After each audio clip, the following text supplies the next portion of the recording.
Welcome to Political Beatdown. I'm here I'm back here with Brett. Just so you know that Ben is on a little daddy duty right now. He needed a little time off. And you know what?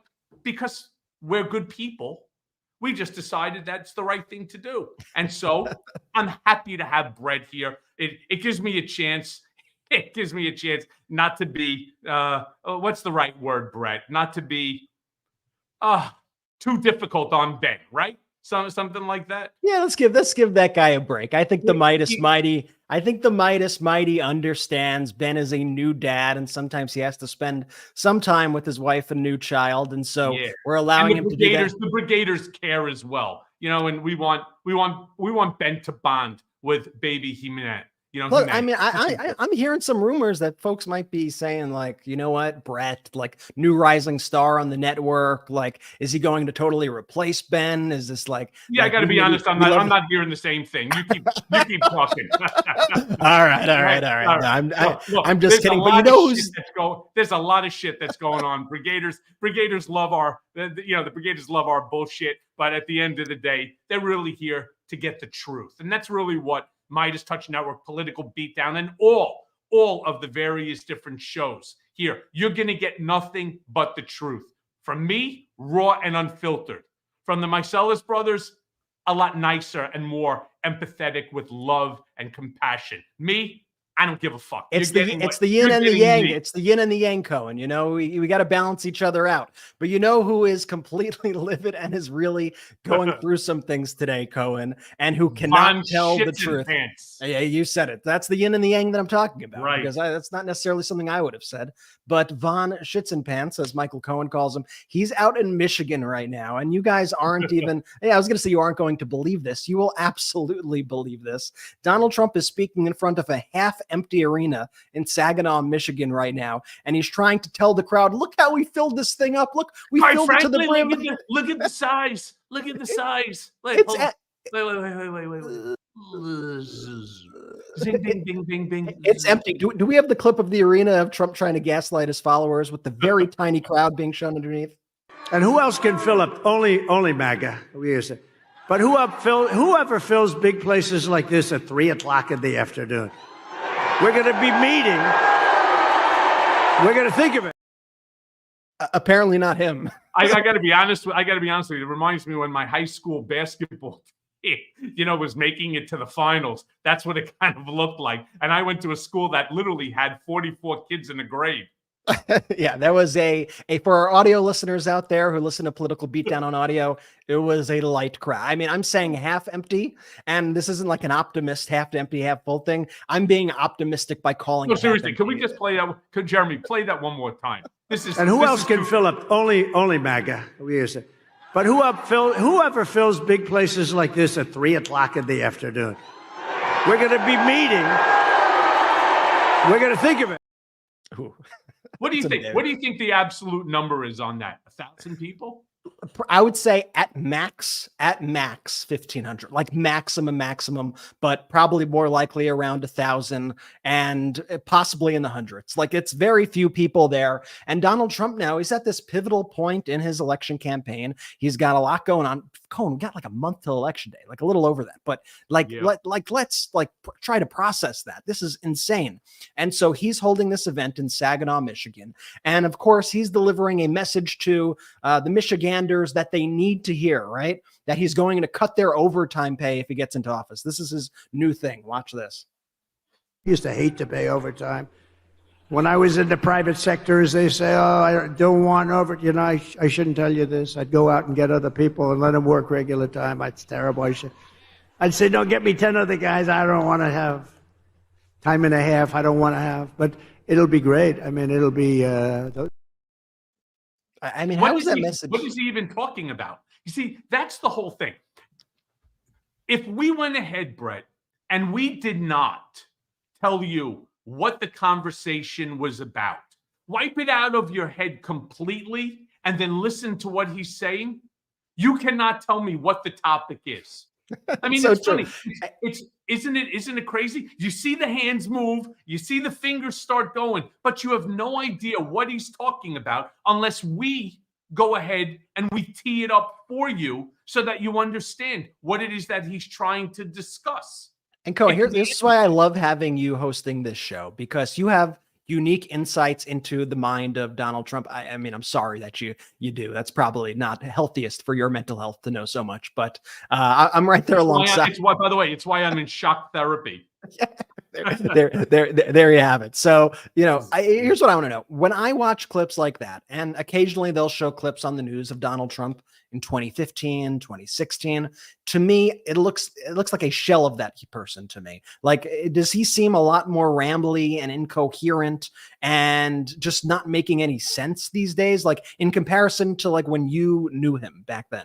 Okay, so it's funny because in one of my upcoming podcasts, I have David Corn. So by the way, I want each and every person there to go right now. Make sure that you subscribe to the one with the blue, the mea culpa with the blue banner icon. I have David Corn coming up. And in it, one of the things that we talk about is the 2016 and the 2020 election. And we talk about the difference of Donald Trump then versus now. The rambling, the incoherence, the anger, the frustration, the nonsense that he's spewing every single day is very different than the energy that and the sort of appeal that he used to have. He would never, by the way, that's the kind of crowd size that Trump would get when we would go downstairs to get a hamburger over at Trump Tower at the Trump Bar and Grill. I'm not bullshitting you.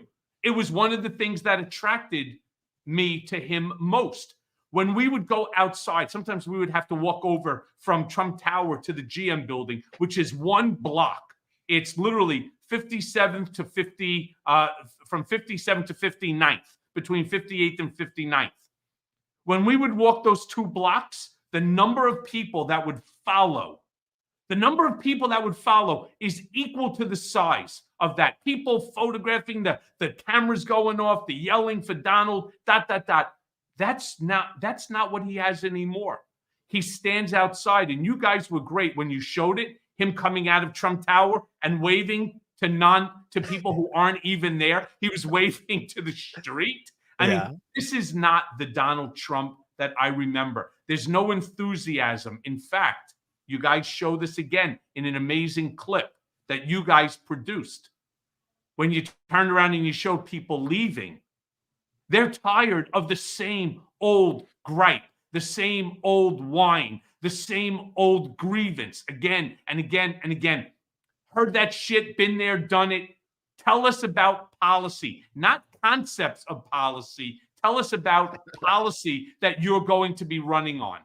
And there's no policy. I mean, I think when people go to these events, they used to at least have some heart in them. Like there was something to that he was, I guess, fighting for back in the day. Now it just seems like a mishmash of just all of his grievances about himself, about his legal cases, about the upcoming election. Like, he can't seem to get any sort of coherent message straight. When he does speak about workers, he tells them he's going to take away their overtime pay. I don't know how that's going to help anything. But then he's in Wisconsin a couple days ago. Once again, like, he's going to the right states, right? He's going to Michigan. He's going to Wisconsin. But it seems like every time he goes into a state, he leaves with less support than when he entered, because he does rambling diatribes like this. Like in Wisconsin, he was speaking about the upcoming election. Somebody asked him if he would respect the results of the upcoming election. There's obviously been a lot of chatter about the fact that J.D. Vance at the debate still would not acknowledge that Donald Trump lost in 2020. And I got to get your take on that debate, Cohen. But we'll get to that. But Donald Trump was asked in Michigan if he would accept the results of this election. This is what he said. Do you trust the process this time around? Did I what? Do you trust the process this time around? I'll let you know in about 33 days. No, look, I'm in 33 days. Over the weekend on the debate tonight, sir. So still engaging in this election denialism, still can't give a coherent answer on the issue, looking slow, dilapidated, just like a shell of his former self, and absolutely unfit to be president of the United States. Another instance where he's unfit to be president of the United States, when he was speaking about our troops, and he continues to do this also, Cohen, and like everywhere he goes. He manages to denigrate our amazing troops everywhere he goes. He is such an asshole.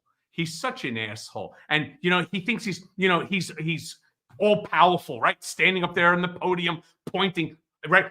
Imagine this, Brett. Every time that you're going to speak, go ahead, Brett. Go ahead, Brett. It's obnoxious, right? With his finger pointing. It's beyond, I just got back. I was in Rome, for 3 days. I was on television on Rai 3, Italian television. Look at you. Buongiorno. Yeah. Yeah, buongiorno is right. And, they flew me there. It was wonderful. They treated me like a king. And I was before this live studio audience talking about politics in NATO and Italy and yada, yada, on how bad it would be if Donald Trump becomes president. They hate him in Italy, by the way. The reason I bring this up is on my flight going to Italy, there were two gentlemen, elder gentlemen with their wives in front of me, and they were both wearing Vietnam veteran hats.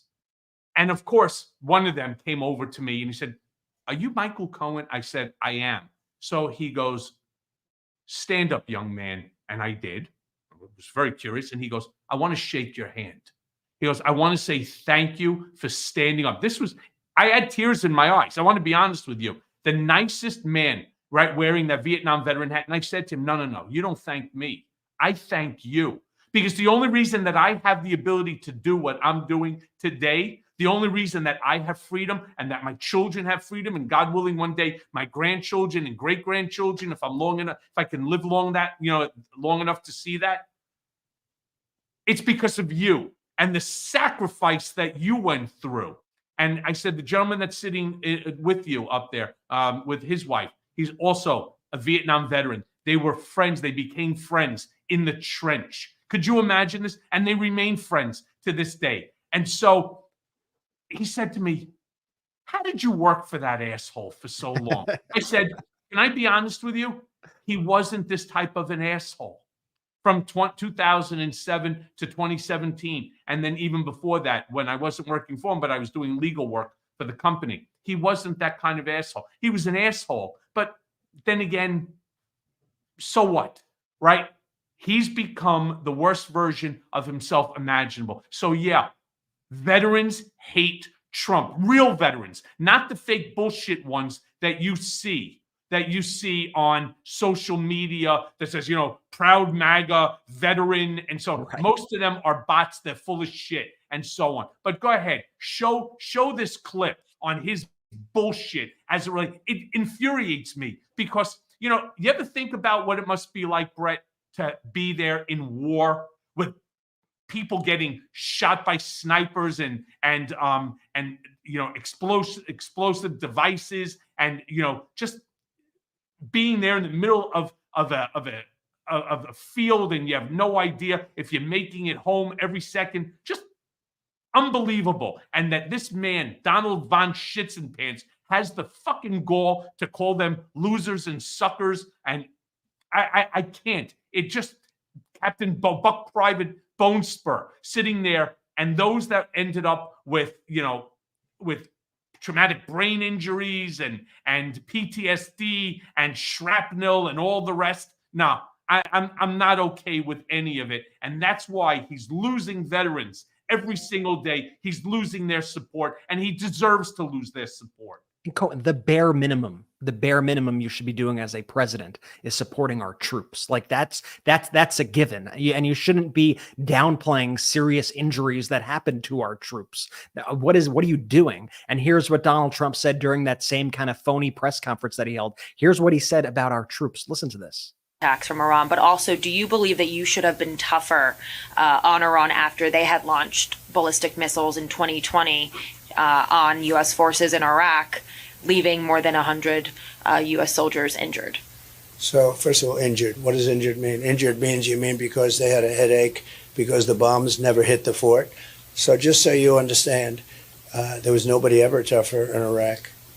They had no money with me. They would have made any deal with me. I would have had a deal made within, literally, I would have had a deal made within 1 week after the election. First of all, it's Iran, not Iraq. He can't even get the country correct. And to downplay the injuries of our troops, I mean, just to remind everybody what happened, more than 100 U.S. troops during the Trump presidency were diagnosed with brain injuries following a missile attack on an air base in Iraq in January 2020. That assault came after the killing of Iranian Revolutionary Guard Soleimani in Iraq a few days earlier. And Donald Trump has the nerve right now to go ahead and to downplay those injuries of our troops. And it's just day in and day out of Donald Trump demeaning and disgracing every single day. We saw it with the losers and suckers comment that you brought up. We've seen it repeatedly with these Medal of Freedom comments that he has made. The man has no respect for our troops. How about his failure to go ahead, even while he was in Normandy, to lay a wreath right at the tomb because it was raining and didn't want to get his suit and his hair wet? Or it's just, or the fight that just took place while they were over at the what do you call it, Arlington National Cemetery, where you are not permitted within which to use Arlington Cemetery. Think about all of the souls of American soldiers that are there, and he wanted to use it as a political backdrop, as a fucking prop. I can't. The Gold Star families, the families of all of those that are there, for the reason that Brett, you and I in this network, and we all have the ability to speak openly and freely and to criticize our politics. It's not because there's some constitutional or God-given right to it. It's because of people like them. It's because of our soldiers, our men and women in uniform that protect our rights, protect the country day in and day out. I find it to be one of the most disgusting and disgraceful things that Donald has done so far out of everything. And we know that there's a lot of disgraceful shit that he has done, but nothing to me just hits as hard as what he does, and the way that he disparages and denigrates our fallen and our soldiers, our men and women in uniform. Nothing like that really gets it. It's fucking depraved. It's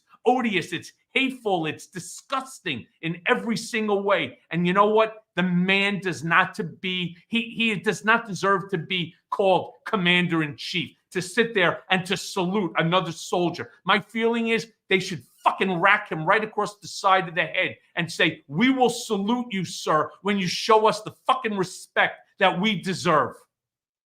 Well said. I couldn't agree more. It's a disgrace. The issue is that he politicizes everything. He doesn't view any issue. There's not any sacred issue to him that's, you know what, yes, we support our troops. That's not it. He views, what could I say right now that could potentially help my election?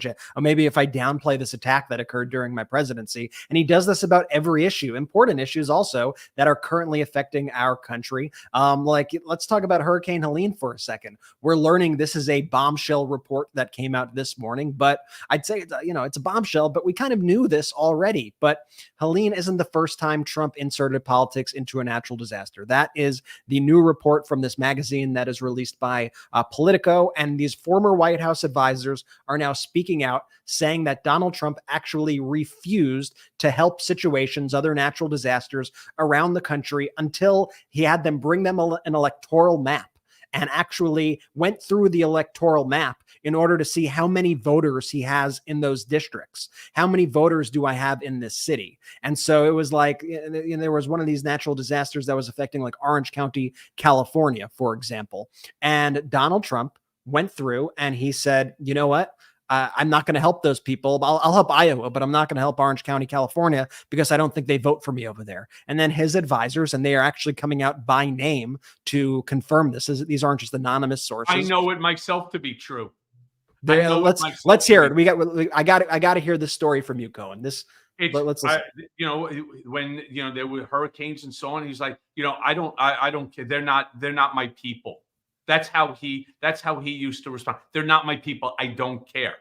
And so he's not a president for all Americans. He's a president only for those people that worship him, that show fealty to him. It is so grotesque It's so grotesque. I mean, I don't even know how to describe. We're basically 30 days out, give or take.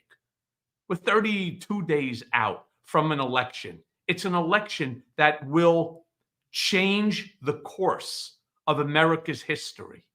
I want you to think about who the two different people are that are running, that want to be president of the United States. One who denigrates everyone. He's got an issue with women. We all know that. And by the way, when Brett and I, or Ben, when he's finally back, we turn around and we talk, or anybody that you hear on this Midas Touch network, we're not giving you opinion.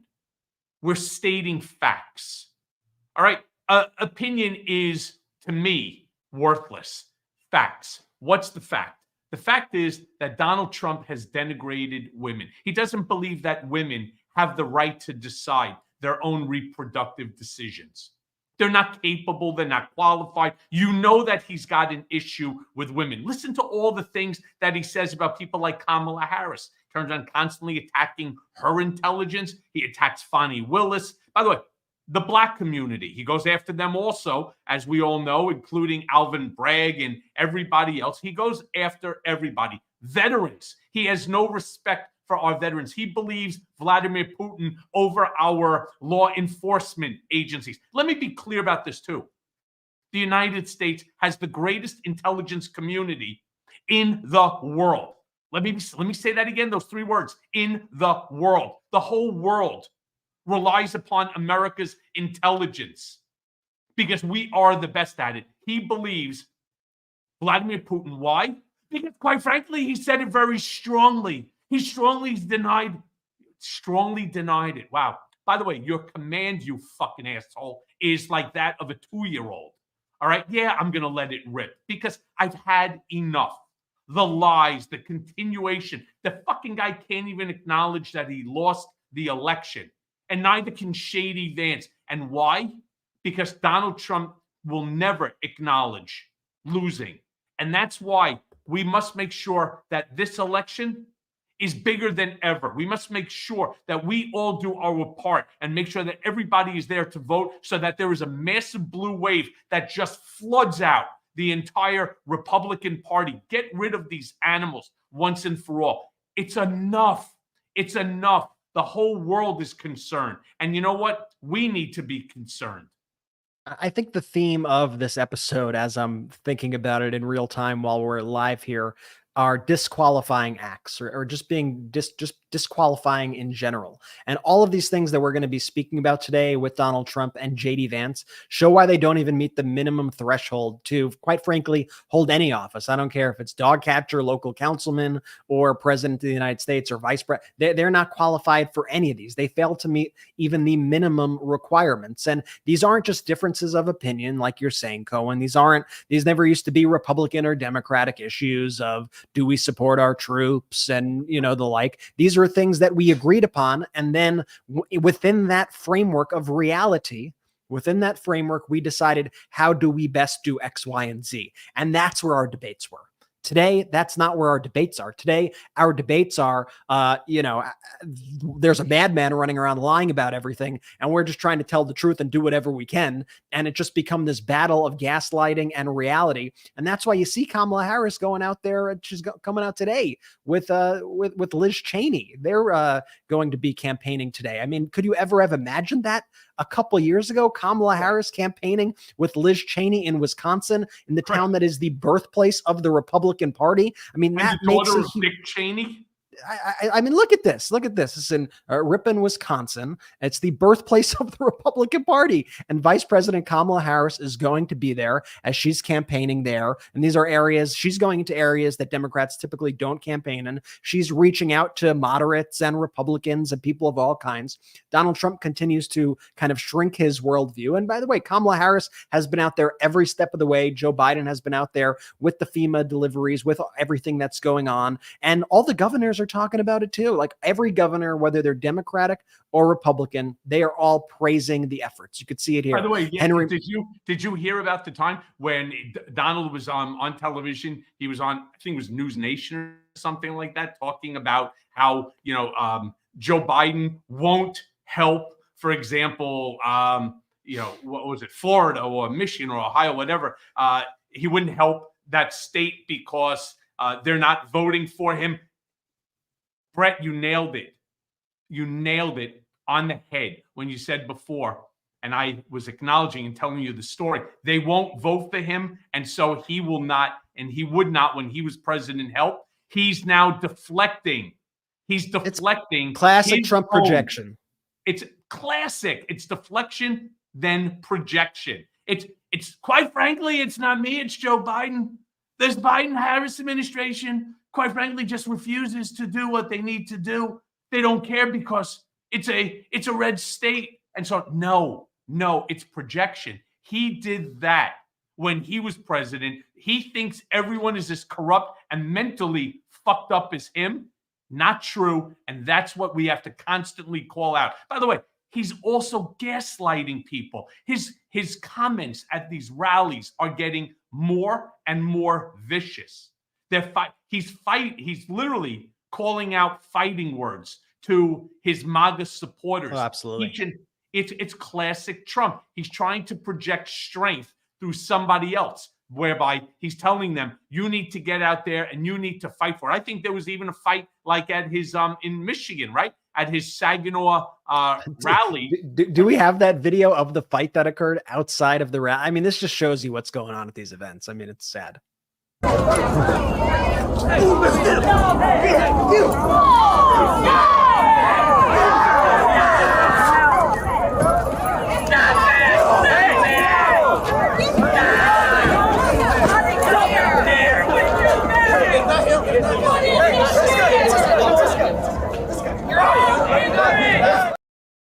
Now that's a political beatdown. Ooh, that was a fucking hell of a right cross. Anybody have any idea what that was even about?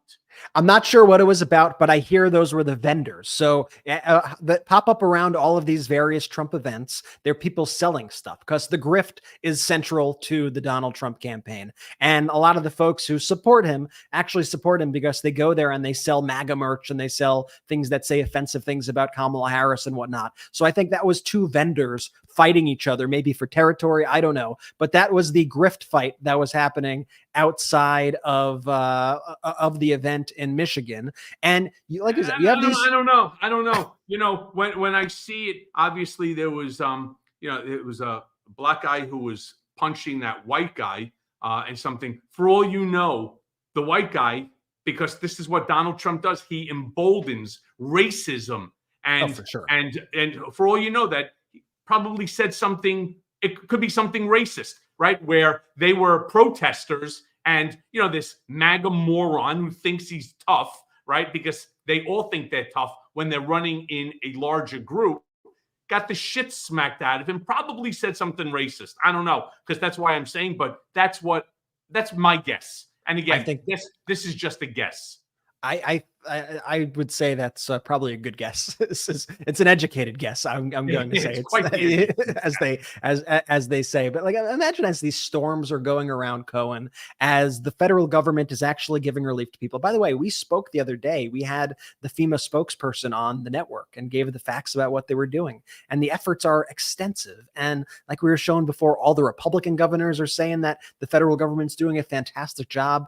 These aren't liberal Democrats. It's Governor Henry McMaster, Republican of South Carolina. We got Brian Kemp of Georgia. We have Glenn Youngkin. They all say we're incredibly appreciative. The federal government is helping. They could not be doing more. Like, this is consistent across the board, but Trump continues to lie about it, which in turn causes people. And the FEMA spokesperson told this to us. She said, we have all this aid that we want to distribute, and people are afraid to call because of the lies that are happening. So this is actually leading to people like losing their homes, losing their lives because they're afraid to call FEMA and say, I need help, because they're being told all the money is being given to undocumented immigrants, which is not true whatsoever. It's really shameful. And then in the middle of the storm, Donald Trump in Wisconsin is also rambling on, saying that basically a climate change, it's all a scam. It's all, and listen to how slow and boring and weird he sounds here also when he says it. The Green New Scam is one of the greatest, most difficult things to be watching. COVID, right? Quite College frankly, reality. it's a bing bang. It's so hard. It's hard. It's hard. You know what's hard is sitting there and listening to this shit day in and day out, and I'm telling you, it's why his crowd size is getting smaller and smaller. It's why he constantly has to try to bullshit people into saying, we're killing it. Our crowd size has never been bigger. It's quite frankly, as Kamala Harris is that people are leaving hers. Nobody leaves ours. No, nobody leaves ours. We have the biggest crowds. There's so much love. I've never seen so much love. And so on. Well, you saw a lot of love when Lauren Boebert was going crotch rotten over there on her boyfriend at that Beetlejuice, right? Isn't that what was right? Was Lauren Hobart, right? It's again yin and yang. You said it. I didn't say. There you go. She was going to town like an 8th grade schoolgirl. You know? Okay, go. Let's reel it in. So here, that's a political beatdown right there, folks. So here's what I want to do. I need to get your thoughts on JD Vance in the debate and the kind of aftermath of the debate, especially that pivotal moment at the end of the debate when I think Vance kind of blew it by refusing to answer that very simple question about whether or not Trump lost the election. I got to talk to you about this new Melania grift where she was demanding CNN pay her just exorbitant amount of money to appear on the network. I've never seen anything like that. And if we have time, I do want to get into this Jack Smith filing, which I know has Team Trump completely panicked. First, I have an ask of this Political Beatdown audience. You got to subscribe to Political Beatdown on audio wherever you are. Subscribe. It takes 2 seconds. Add the show. It's completely free. Also, mea culpa. Could you do a favor? Can you explain to them why it's important to subscribe to all of the Midas Touch properties? For example, Political Beatdown, Mea Culpa, the Meiselas, Legal AF, Politic Girl. The reason why is what it does is it raises the algorithmic numbers and so on, and it places us all at the top of the most important news channels. You may have seen Mea Culpa. It was like number 8, I think.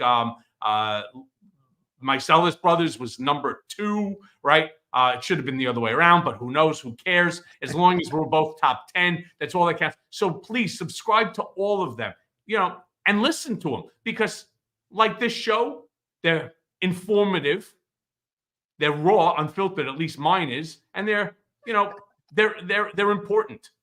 Yeah. Help us. You can knock off the Ben Shapiro's of the world and all the other kind of right-wing hosts, Charlie Kirk, like they because their people go and they actually add their shows. So you got to make sure you add the shows, add Mea Culpa, the one with the blue background. It's the real one. Also check out patreon.com/political beatdown, a Zoom Q&A coming soon with Michael Cohen himself. You get to meet him. It's going to be awesome. And you get amazing behind the scenes stuff. I love it. I am looking forward to that. Okay. I got to get your take on all this. We got to go to one quick break. So nobody go anywhere. We'll be right back after this. It's hot outside, and your nighttime bedroom temperature has a huge impact on your sleep quality. If you wake up too hot or too cold, I highly recommend that you check out Miracle Made's bed sheets. Miracle Made sheets are inspired by NASA, and they use silver-infused fabrics that are temperature regulating so that you can sleep at the perfect temperature all night long. Miracle sheets are luxuriously comfortable without the high price tag of other luxury brands. And you know what? They feel as nice, if not nicer, than sheets used by some 5-star hotels. Using silver-infused fabrics inspired by NASA, Miracle Made sheets are thermoregulating and designed to keep you at the perfect temperature, again, all night long, no matter the weather, so that you get better sleep every single night. Stop sleeping on bacteria. Bacteria can clog your pores, causing breakouts and acne. Sleep clean with Miracle. These sheets are infused with silver that prevent up to 99.7%. Get a look, 99.7% of bacterial growth, leaving them to stay cleaner and fresh 3 times longer than other sheets. So there's no more gross odors too. Go to trymiracle.com/beat to try Miracle Made sheets today. And whether you're buying them for yourself or as a gift for a loved one, if you order today, you can save over 40%. And if you use our promo code BEAT BEAT at checkout, you'll get 3 free towels and save, get a load of this, an extra 20%. Miracle is so confident in their product, it's backed with a 30-day money-back guarantee. So if you aren't 100% satisfied, you'll get a full refund.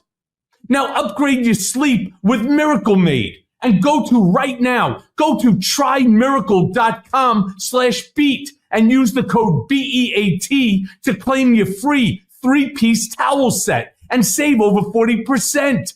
Again, that's trymiracle.com/beat to treat yourself. And thank you, Miracle Made, for sponsoring this episode. Just accept irritation as a normal part of shaving. Henson Shaving asked that question, and they didn't like the answer. So you know what they did? They decided to do something about it. They brought aerospace precision to the world of shaving. I mean, their razors are manufactured in the same shop that made parts for a Mars rover and the International Space Station. That level of precision, it translates to a gentler shave for your skin. So it's not about gimmicks or moisturizing strips. It's about fundamentally changing how a razor interacts with your skin. It's time to say no to subscriptions and yes to a razor that'll last you a lifetime. So visit hensonshaving.com/beat to pick the razor for you and use code BEAT and you'll get 2 years. Listen, 2 years worth of blades free with your razor. So just make sure to add them to your cart. That's 100 free blades when you head to hensonshaving.com. That's hensonshaving.com/beat and use code BEAT. Yeah, welcome back. Beat. No, ain't nobody doing ad read like the great Michael Cohen here on Political Beatdown. Some of our brigaders are like, oh, why is he on? Next time I'm going to do one just like this. Henson Shaving. It's the greatest shaving in the world. In fact, it's aerospace designed. Quite frankly, it's the best. I'm going to go so mellow on you, and then you'll understand. Who cares, right? Who cares? Now you got to have some passion. It's a great razor. Passion in life, right? It's a great razor. Have some passion. All right. Look, there's so much more for us to talk about. Brett, where do you want to go? Where do you want to go with the next one? Okay, let's start with the debate. I got to get your thoughts on the debate. We had the vice presidential debate this week. I don't think you guys covered it earlier in the week on Political Beatdown. I think it was after your last show. So we got to speak about this, and especially that final moment, which I really think is the one moment that has resonated with so many people and has left this Trump campaign and Vance and all their kind of affiliates completely flat-footed. If we have the clip, let's play that last moment of the debate with J.D. Vance and Tim Walz. This was a threat to our democracy in a way that we had not seen. And it manifested itself because of Donald Trump's inability to say. He is still saying he didn't lose the election. I would just ask that. Did he lose the 2020 election? Tim, I'm focused on the future. Did Kamala Harris censor Americans from speaking their mind in the wake of the 2020 COVID situation? That is a damning non-answer. It's a damning non-answer for you to not talk about censorship. Obviously. That is a damning non-answer. Let me stop you. You see what that says right there? This book came out 2 years. This book came out 2 years just about before this bullshit. How Donald Trump weaponized the United States Department of Justice against his critics. It's not Kamala Harris who's trying to censor people. It's not Kamala Harris who had a critic imprisoned unconstitutionally because he refused to waive his First Amendment constitutional right and not talk on media and not write a book, which was my first book called Disloyal. That is all von Schitzenpants is doing. Once again, projection, deflection, the whole 9 yards. That's just who he is. The funny thing that I didn't even quite pick up on immediately when I saw that the first night, because I was so focused on the fact that he didn't answer the question, is he goes, why are we so focused on the past? Let's talk about Kamala Harris's censorship in 2020. Like, you're literally focused on, and on a made up issue. Like, he's upset because Facebook in 2020, when Donald Trump was president, mind you, when Facebook would not allow disinformation about COVID to proliferate on the platform. That's what he's trying to to equate to Donald Trump trying to overthrow our democracy and blame it on Kamala Harris. The whole thing is so crazy. And Cohen, I'll be the first to admit that at the beginning of that debate, especially the first kind of couple of questions, I was like, Tim Wall's a little shaky out there. You know, he's not saying the wrong things, but he seems nervous. And Vance, you know, you could say what you want about him. He's a smart guy. He seems very slick. Yep. He seems prepared and ready to go. And from a visual kind of perspective, I was like, I could imagine folks watching this and saying, I think Vance is doing a better job. And what's one of the things I thought towards the beginning.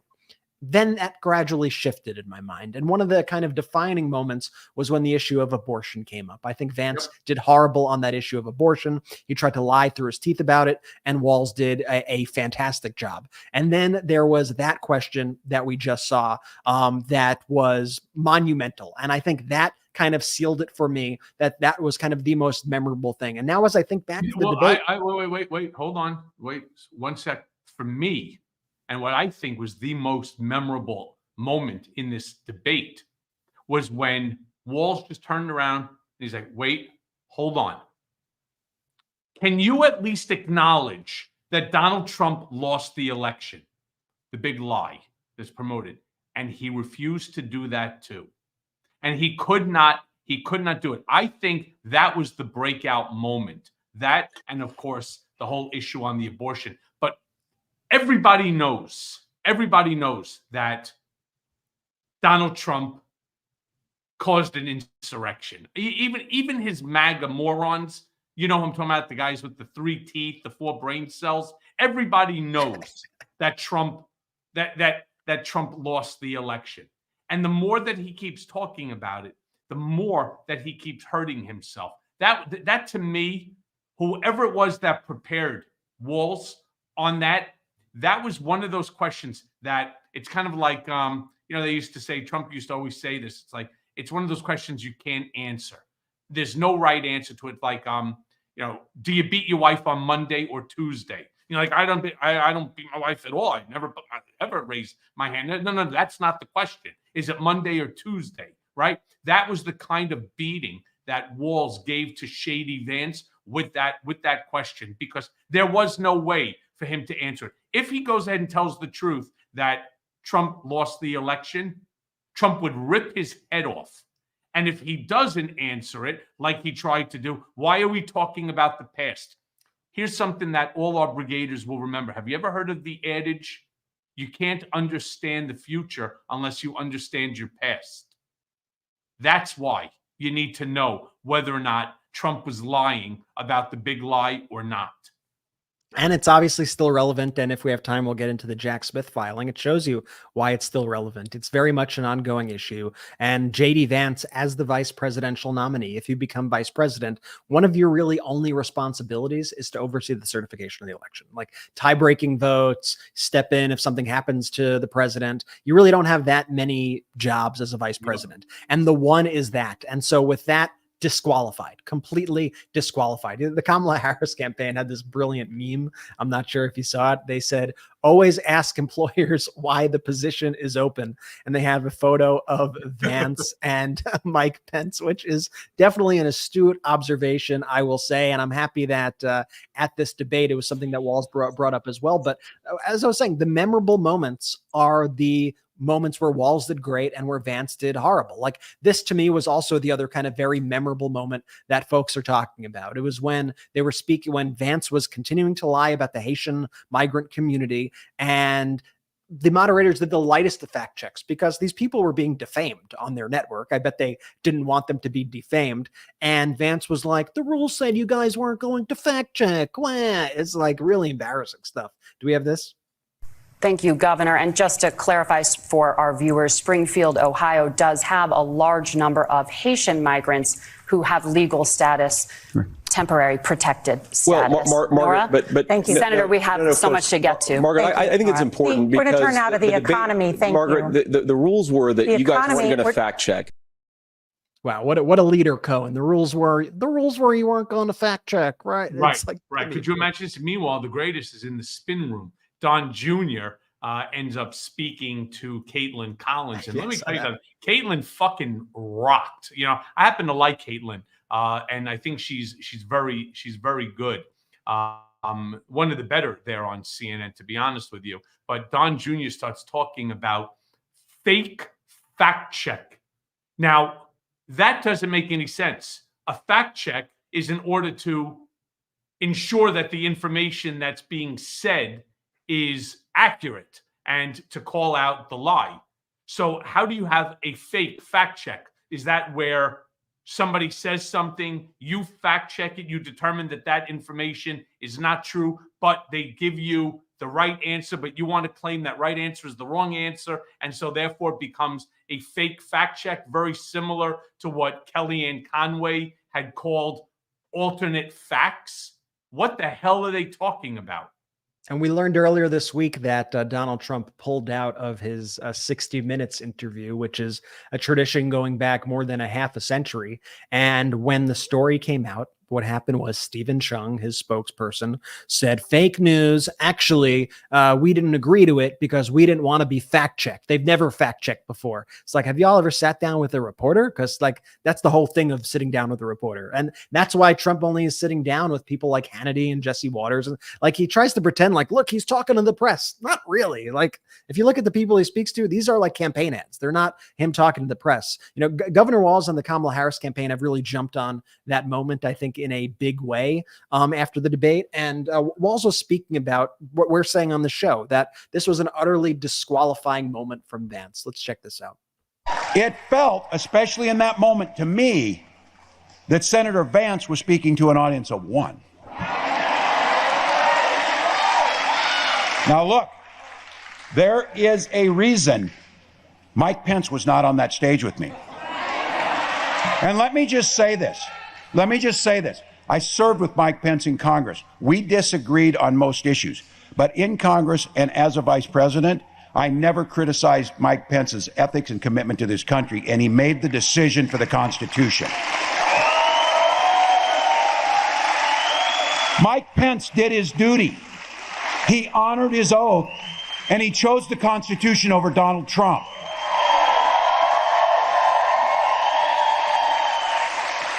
Understand, in that 88th minute last night, with that damning non-answer, Senator Vance made it clear he will always make a different choice than Mike Pence made. And as I said then, and I will say now, that should be absolutely disqualifying if you're asking to be the Vice President of the United States. And that's all that needs to be said, right? That's all that needs to be said.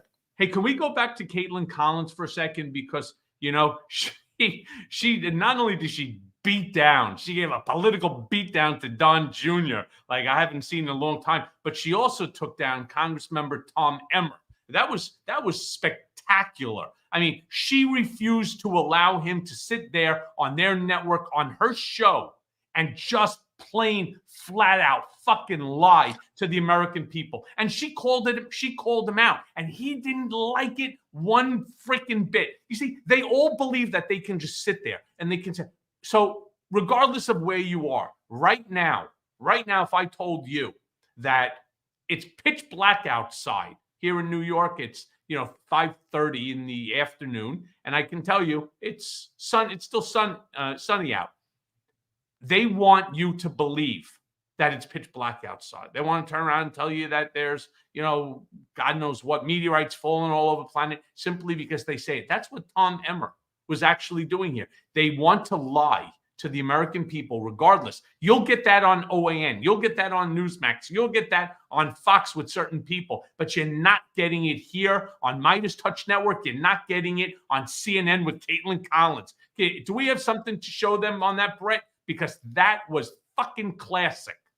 This would be a topic is because, in 2020, you did sign on to that brief supporting a Texas lawsuit that would have invalidated the election results in 4 states, but you ultimately chose to certify the election. You broke with some of your Republican colleagues and you chose to certify it. You said in a statement that Congress does not have the authority to discard an individual slate of electors certified by a state's legislature in accordance with their constitution. And you yourself said doing so sets a precedent that I believe undermines the state-based system of elections that defines our republic. I mean, do you still feel that way tonight? Again, Caitlin, we're talking about an election that's going to take place in 35 days. What are you doing talking about something that's 4 years ago? We can have this Trump debate is still talking about it some from 4 other years time ago, going with all forward. due respect, The people are hurting. Well, with all due respect, Caitlin, people want to know. They're hurting. They want to know. With all due respect, Caitlin, I don't want to answer your question. And, in 30 whatever days that he said, guess what? There's going to be an election and people are going to have to accept the results of that election. Donald Trump is still denying the past election and still sowing doubt in the upcoming election the same way. We're seeing the January 6th playbook to a T. I want to quickly show some of the polls from the post-debate because I think they really fly in the face of what a lot of the pundits were saying. The pundits were so convinced that, Vance wrecked him and he was slicker and da-da-da-da. But people are not... I think these pundits have a very low view of human beings, and I think they view them as being stupid. But I think people are able to see through the lies. They're able to see through the BS. When Vance is lying about abortion, they know he's lying about it. When Vance is unable to answer that Jan 6 question, they know that that's an issue. They understand that instinctually that is a threat to our democracy. So quite frankly, it didn't surprise me to see that after the debate, we see that Tim Walz went up from being like loved to being like super loved, like in his polls. And by the way, Vance's favorable ratings increased also in these polls, but Vance is still underwater. Like in this post-debate MSNBC poll, Vance's favorables increased to 41%. His unfavorables are still at 44%. And you saw Tim Walz, if we could pull that one back up quickly, Tim Walz had increased. He's at 59% favorable rating with only 22% unfavorable after the debate. So his numbers went way up. And we saw that across the board. And then when it was kind of head-to-head matchups, we saw like basically a statistical tie, like in the CBS News poll where it said 42% of their viewers thought Vance won, 41% thought Walz won, 17% thought it was a tie. So it's like at the end of the day, the whole thing was kind of a wash. But on that final question, I think that's the moment that really resonated with folks. And I think there was a voter at the end of this, they did this focus group on CNN where they were asking the voters, the undecided voters, what they thought of the debate and if it moved them. And this undecided voter from Michigan, he said that he is now going to vote for Kamala Harris after watching that debate because of JD Vance's answer at the end. Like, let's hear it from the voters themselves, not the pundits. Well, I'm going to be voting for Kamala Harris. One of the stark sort of aspects of that debate that really stuck with me was when they were talking about January 6th and how Mike Pence certified the election, and they were wondering if JD Vance would certify the election should Trump lose. And, JD Vance didn't really give us a definitive answer, and I'm disappointed in that fact. And I don't think that I can trust someone, with my vote if they're not going to respect it. I mean, there you have it. And that's what I've heard from so many people. And that's why that clip, I think, has resonated because people could see through the BS. They could see through the slick, they know what's up. And while we're on the topic of BS, I do got to get your thoughts, Cohen, on Melania Trump's new, at least attempted grift that she has. So I'm not sure if you guys have heard about this, but this is one of the most freaking insane things I've ever seen. So CNN requested an interview with Melania Trump. She's got this new book out that she's been advertising. And her publisher demanded $250,000 in exchange for her to appear on CNN. Like that's not, people don't get paid for these appearances when they're on network news. You have Melania's publisher demanding $250,000 for her presence on the network. And she's been on other networks. Now I'm curious, I doubt this is the first time that she's made that demand. And we've seen her covet a fee that's very similar for speaking engagements. And we could, even get into that in a little bit. But I think we see Melania now a little kind of scared about her funds, right? I think she sees that maybe this last 30 or so days is her final moments to grift. She renegotiated her prenup, Cohen. Do we have this report? Melania Trump renegotiated her prenup in case Trump's legal problems bleed him dry. So that came out within the past 48 hours or so. She's demanding $250,000 to be on CNN. She has all these various grifts, she's got the book that's out now, but she also has these figurines, these bridal figurines that are being sold for $99.99. It's a bridal figurine that looks like Melania Trump that apparently has 40 Swarovski crystals in it. She's selling these necklaces every day. It's like a new necklace. This one is the Vote Freedom necklace.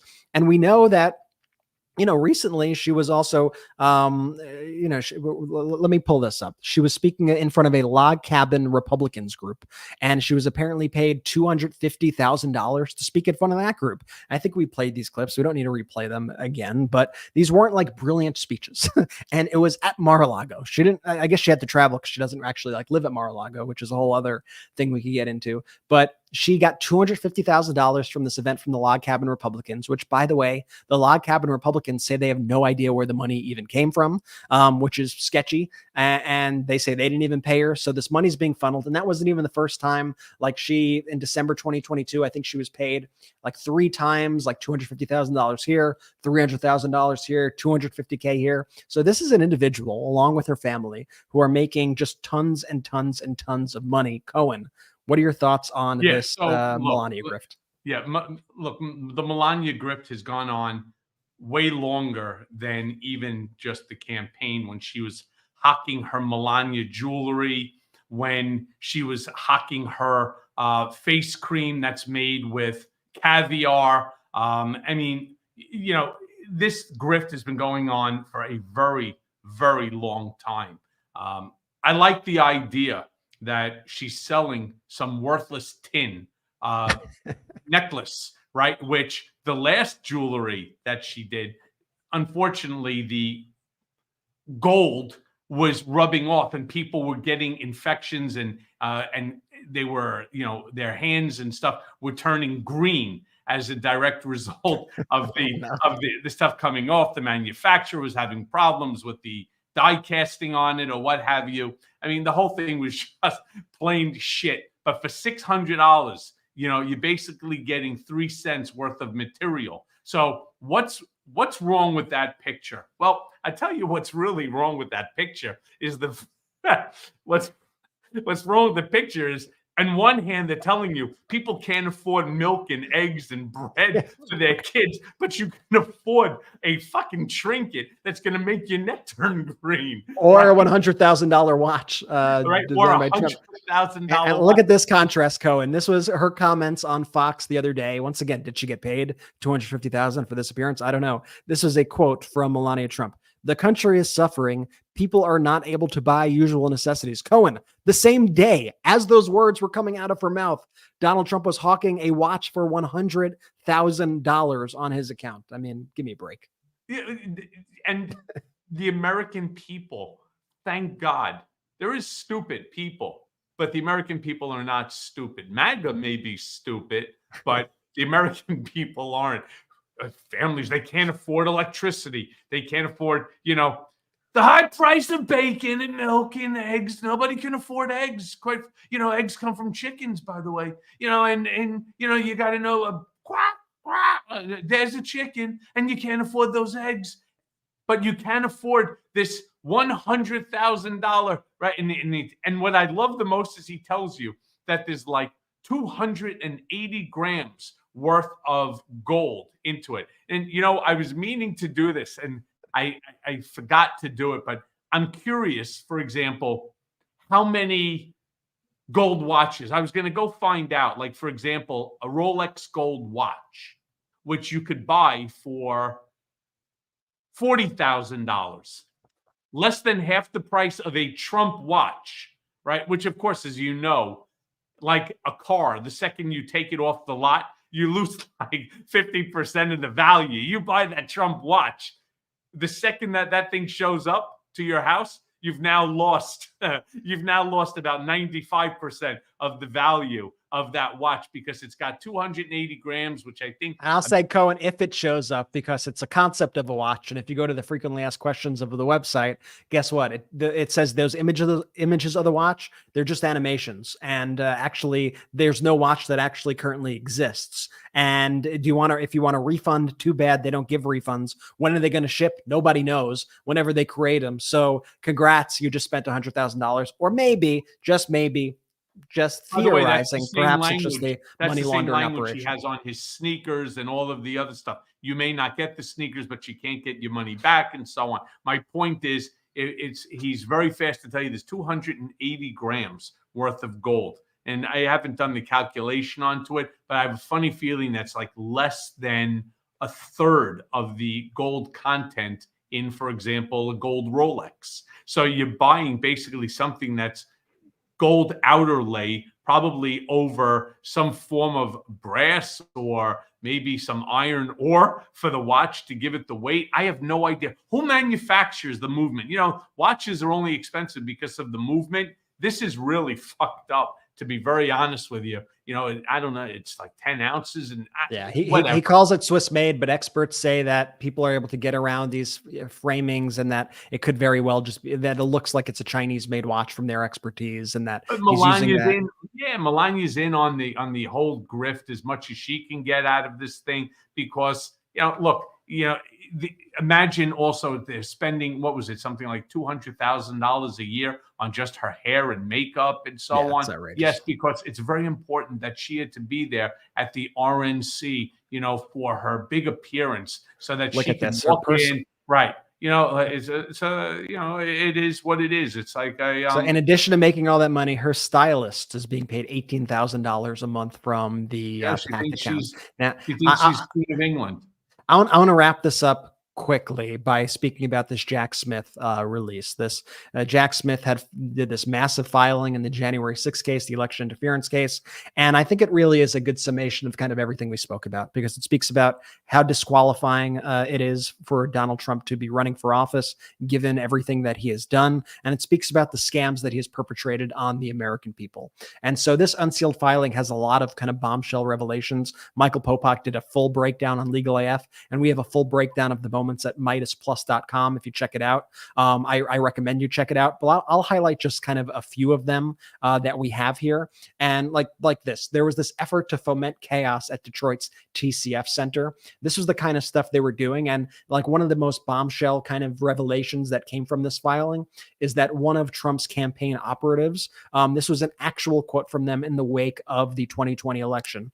They said, quote, "Make them riot, do it." And we're citing violence that broke out after the 2000 presidential election in Florida. And so they were trying to encourage these riots. They were trying to encourage violence. Not only that, they knew that it was all BS. And that's outlined in this filing by Jack Smith. He knew that all of his accusations of voter fraud and everything, like they knew that it was completely made up.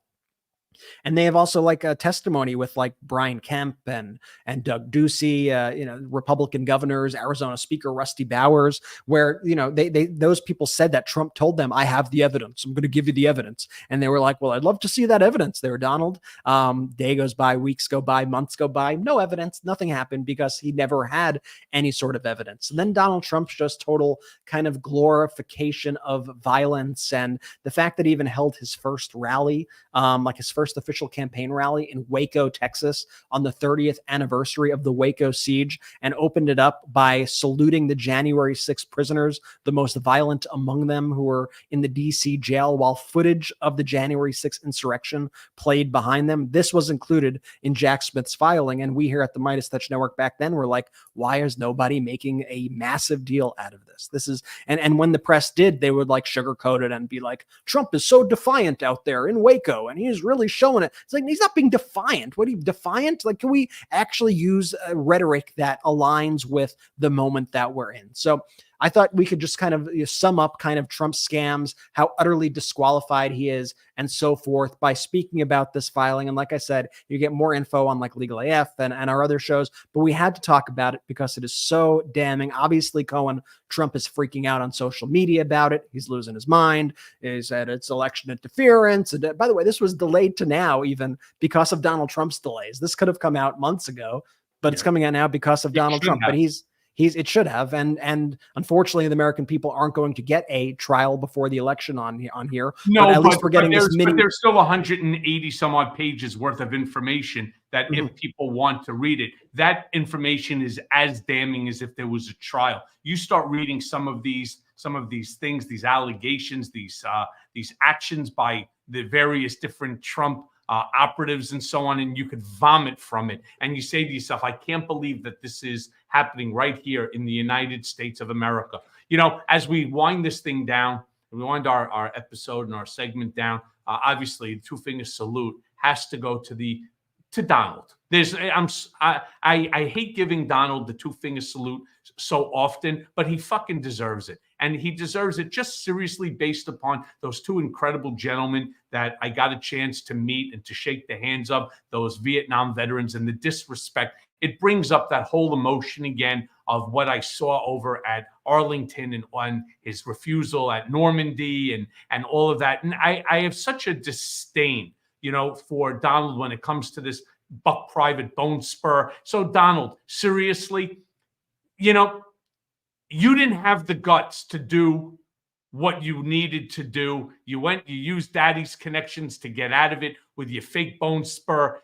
Don't knock somebody else's patriotism because you have none. And for that, you do truly deserve. I wish I had 4 fucking arms to give you the 4-finger salute, but since I only have 2, right, that's all you're going to get. You get the 2-finger salute. Fuck you on behalf of every single veteran, alive and deceased, that fight for this country's democracy against people like you. Look, I don't know. We lost Brett in terms of. Oh, could you hear me now? Here I am. Now I said there we go, Michael Cohen, the yin and the yang, as I said here on Political Beatdown. Michael Cohen brings the beatdown, and I bring the cheer.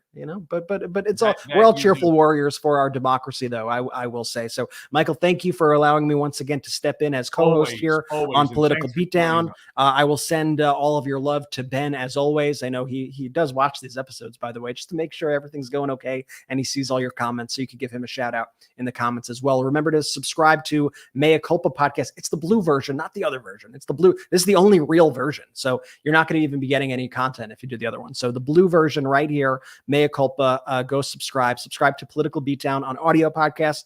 Join us at patreon.com/Political Beatdown. And then I'll give it to Michael Cohen for any final words. Final words, please do me a favor. Make sure that you are registered to vote. I cannot emphasize this enough. We're going to use this right now like a public service announcement because we have like 10,000 people with us at this exact moment, and how many 100,000 more will watch it. Make sure you share this with everybody. Vote.org. Make sure that you're registered. I've known a few people who have gone on to it at my request and found out, oh my God, I'm not even on anymore. How's that possible? I don't know the answer to that, nor do I actually really care.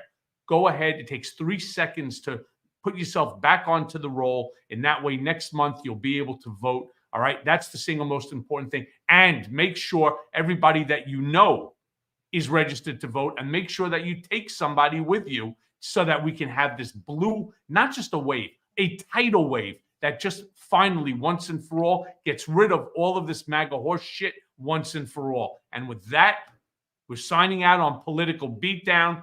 See you on Tuesday, as well as on our Patreon. I'm doing Patreon Tuesday. Sign up now. Also, Cohen, the YouTube channel, Michael Cohen Show on YouTube. Oh, yeah. The link is in the description. Remember to go ahead and subscribe for more Michael throughout the entire week. Multiple takes per day. It's awesome. It's a great channel. Go and check it out. Link is in the description. All right, folks. We'll see you next time.